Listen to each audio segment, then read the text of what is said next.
غزل number 8 Urdu Kumar بھارتی 10ویں جماعت کی غزل ہے، جس کے شاعر ہیں مخمور سعیدی۔ آج ہم ان کی غزل دیکھنے جا رہے ہیں۔ دیکھیے، جس میں پہلی بات دی گئی ہے، یہاں 2 اشعار دیے گئے ہیں۔ اپنے اکھا کی کیفیت کہہ کر چشم نرگس کتے رلاؤں کیا۔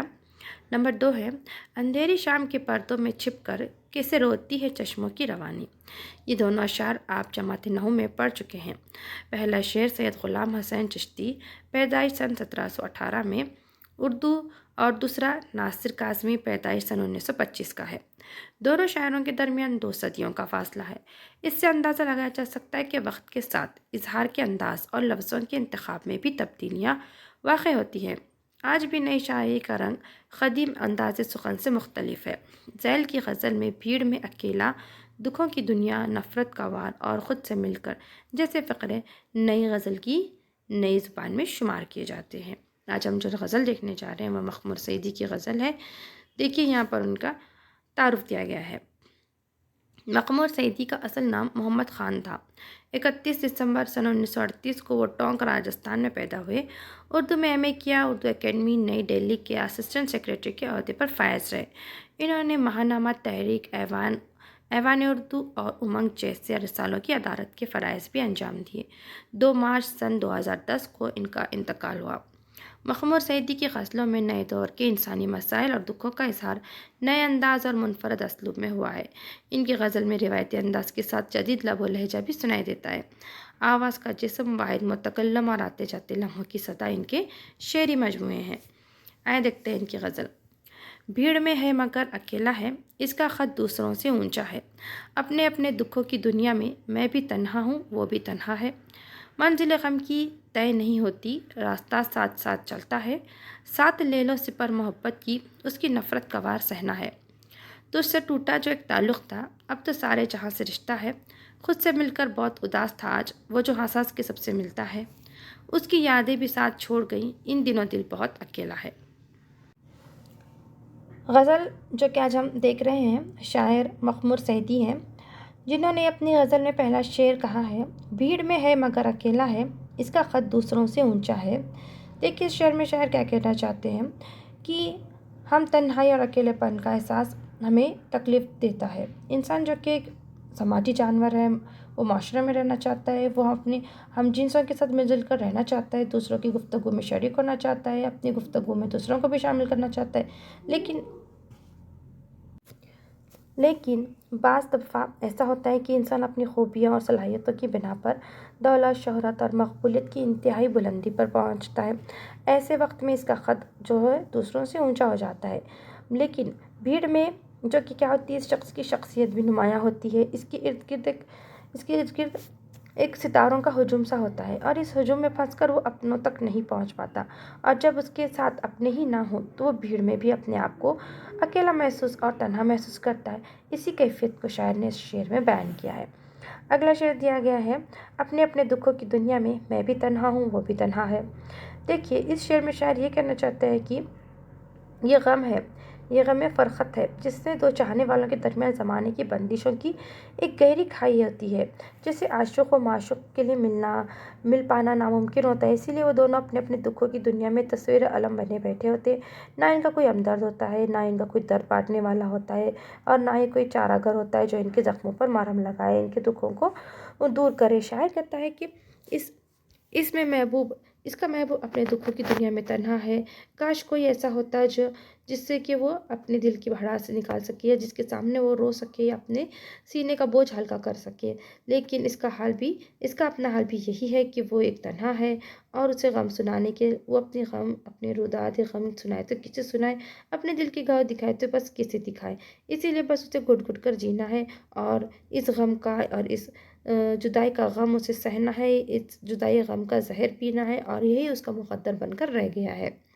اگلا شعر دیا گیا ہے، منزل غم کی طے نہیں ہوتی، راستہ ساتھ ساتھ چلتا ہے۔ اس شعر میں شاعر نے کیا کہا ہے، دیکھیے، اس شعر میں شاعر نے اس کے ایک تصور کو، اپنے خیال کو بڑی خوبی سے اجاگر کیا ہے۔ شاعر کہنا چاہتا ہے کہ راستے کا چلنا اور غم کی منزلوں کا طے نہ ہونا ایک خوبصورت تصور ہے، جیسے ایک احساس دل میں ہوتا ہے، ایک احساس جو کہ دل کو ہوئے بغیر، محسوس کیے بغیر نہیں رہ سکتا، جیسے دل ہمارا احساس کو محسوس کیے بغیر نہیں رہ سکتا۔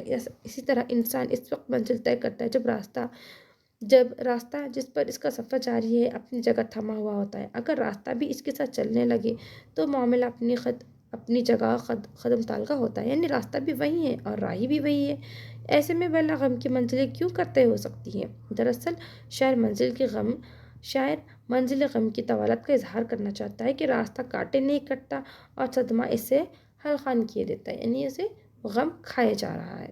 اگلا شعر لیا گیا ہے، ساتھ لے لو سپر محبت کی، اس کی نفرت کا وار سہنا ہے۔ اس شعر میں شاعر نے دیکھیے سند تضاد کو بتایا ہے۔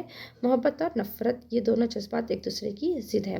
شاعر کہتا ہے کہ نفرتوں کے وار سہنے کے لیے محبت کی ڈھال ضروری ہے، یعنی نفرت کو نفرت نہیں ختم کر سکتی، اس کے لیے ہمیں محبت سے کام لینا پڑتا ہے۔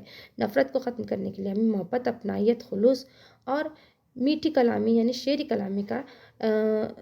کلامی کو استعمال کرنا ہوتا ہے، اور یہ اس کی سب سے بڑی ضرورت ہوتی ہے۔ اگر ہم محبت کی ڈھالوں کے ذریعے نفرت کے وار کو سہنے لگے تو دھیرے دھیرے کیا ہوتا ہے، نفرت محبت میں بدل جاتی ہے اور امن و آشستی یعنی کہ امن اور شانتی اور ایک دوستی کی فضا ہموار ہوتی ہے۔ آزادی کے بعد موجودہ حکومت کے دور تک ملک جن حالات کا شکار رہا ہے، فرقہ پرستوں اور فرقہ واریت کی وجہ سے، تنگ نظری کی وجہ سے، نفرت اور تعصب کے جذبات کے لوگوں کے دلوں میں پروان چڑھایا، اسی کی وجہ سے شاعر نے اس تناظر کو دیکھتے ہوئے اس شعر کو دیکھا جائے تو اس کا مفہوم مزید واضح اور روشن دکھائی دیتا ہے کہ ساتھ لے لو سپر محبت کی، اس کی نفرت کا وار بھی سہنا ہے۔ اگلا شعر دیا گیا ہے، تجھ سے جو ٹوٹا ایک تعلق تھا اب تو سارے جہاں سے رشتہ ہے۔ اس شعر میں شاعر نے تعلق اور رشتے کے نازک فرق کو بڑی خوبصورتی سے سمجھایا۔ وہ کہتا ہے کہ اے محبوب کے ساتھ کیا تھا، میرا محبت کا رشتہ کبھی قائم ہی نہیں ہوا۔ وہ جو میل ملاپ، ہنسی مذاق اور بات چیت ہوا کرتی تھی، محض ایک تعلق تھی، محض ایک شناسائی کی بدولت تھی۔ محبوب نے ہمیں کبھی محبت کے قابل ہی نہیں سمجھا اور ہم تھے کہ اس کی محبت میں دیوانے ہوئے جا رہے تھے، اور آخر ایک دن وہ تعلق بھی ختم ہو گیا اور ہمارا جذبہ عشق دیوانگی کی حدوں کو پار کر گیا۔ گلی محلے، گاؤں خریا اور شہر بھر کے لوگ ہمیں مجنوں کہہ کر پکارنے لگے اور ان سے ہمارا ایک رشتہ قائم ہو گیا۔ یعنی یہاں پر ایک جو رشتہ تھا وہ محبت کا جو کہ شاعر کے محبوب کے ساتھ اس کا جو رشتہ تھا وہ ٹوٹ گیا، لیکن اسے لوگ مجنوں کہہ کر پکارنے لگے اور ان سے یہ ایک ایسا رشتہ قائم ہو گیا۔ اگلا شعر دیا گیا ہے، خود سے مل کر بہت اداس تھا آج، وہ جو ہنس کے سب سے ملتا ہے۔ شاعر نے کیا کہا ہے، دیکھیے یہاں ایک بات کہی ہے، ایک اور شاعر یہاں پر اسی شعر کے ساتھ ساتھ ایک اور شعر ہم دیکھ سکتے ہیں کہ تجھ سے ملنا خوشی کی بات صحیح، تجھ سے مل کر اداس رہتا ہوں۔ کسی شاعر نے یہ شعر کہا، یعنی ملنے کی خوشی کے احساس پر بچھڑنے کے غم کا احساس حاوی ہو جاتا ہے اور خوشی کے لمحات بھی اداس اور رنجیدہ ہو جاتے ہیں۔ اس شعر میں شاعر کی اداسی کا سبب مختلف ہے، وہ اندر سے ہمیشہ ٹوٹا پھوٹا ہی رہتا ہے، مگر اپنے غمگین چہرے پر مسرت و شناسائی کا مکھوٹا چڑھائے ہوئے لوگوں سے ہنس ہنس کر ملتا رہتا ہے، بالکل اس کے مسخرے کی طرح جو سرکس میں شائقین کو ہنسانے کے لیے اٹھ پٹانگ حرکتیں کرتے ہیں اور اپنے دکھوں اور غموں کو پست پشت ڈال کر لوگوں کو ہنساتا ہے، اور جب کبھی فرصت کے لمحات میں خود سے ملنے کا اسے موقع ملتا ہے تو وہ خود سے مل کر اداس ہو جاتا ہے، کیونکہ اس کی زندگی میں کوئی ایسی بات ہی نہیں ہے جو اس کے لیے باعث مسرت یعنی کہ اسے خوشی محسوس ہو۔ اس کی کیفیت کو شاعر نے اس شعر میں ہی یہی کہا ہے، اور اسی طرح وہ اپنے غموں کو چھپا کر لوگوں کے سامنے ہنس ہنس کر مل رہا ہے، لیکن دراصل اس کی زندگی میں کوئی خوشی نہیں ہے اور کوئی ایسی بات بھی نہیں ہے جس سے کہ وہ خوش ہو سکے، بلکہ وہ خود سے مل کر اداس ہی رہتا ہے۔ یہاں پر آخری شعر دیا گیا ہے، اس کی یادیں بھی ساتھ چھوڑ گئی، ان دنوں دل بہت اکیلا ہے۔